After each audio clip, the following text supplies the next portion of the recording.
les Noirs mauritaniens et la contestation en Mauritanie.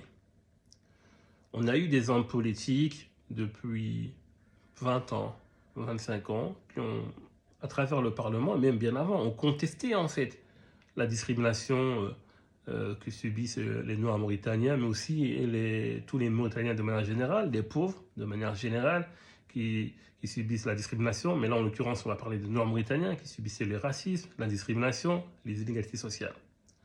Et pas que. Mais moi, ce qui me pose problème, en fait, c'est depuis des décennies, on fait de la contestation. C'est-à-dire, on va contester. On va dire, oui, c'est pas normal, etc. On n'est pas respecté. Parfois, on n'est pas aimé, d'accord. Mais il faut savoir une chose. Le pouvoir dominant, quel qu'il soit, lui, son ultime objectif, c'est de vous dominer, de vous soumettre. Il n'en a que faire de vos émotions, de vos sensations, de vos revendications. Lui, ce n'est pas son problème. C'est au dominé de faire en sorte de changer ou d'équilibrer en tout cas le rapport de force. Est-ce qu'on va rester encore 10 ans, 20 ans encore après? On va continuer à être dans la contestation tout simplement et ne pas prendre en mode des modes d'intelligence collective pour nous sortir de cette galère-là? Attendez, ça fait des années qu'on tient le même discours.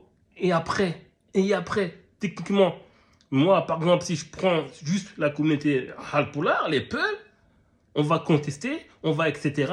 Et alors, mais est-ce qu'on prend des actions collectives pour essayer, je dis bien essayer, de changer la donne par nous-mêmes? Aujourd'hui, on n'a pas les moyens, nous, pour changer la donne par nous-mêmes.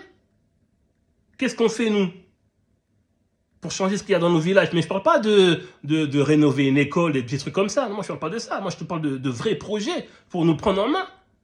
À un moment donné, il faut aussi avoir, j'ai envie de dire, ce minimum-là d'intelligence politique qui fait que le politique, c'est des rapports de force. Et ça, dans n'importe quel pays dans le monde, c'est des rapports de force.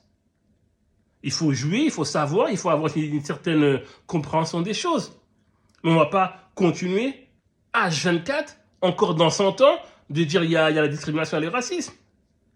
Le racisme, la discrimination, c'est là, peut-être ça va toujours exister. Il faudra composer avec.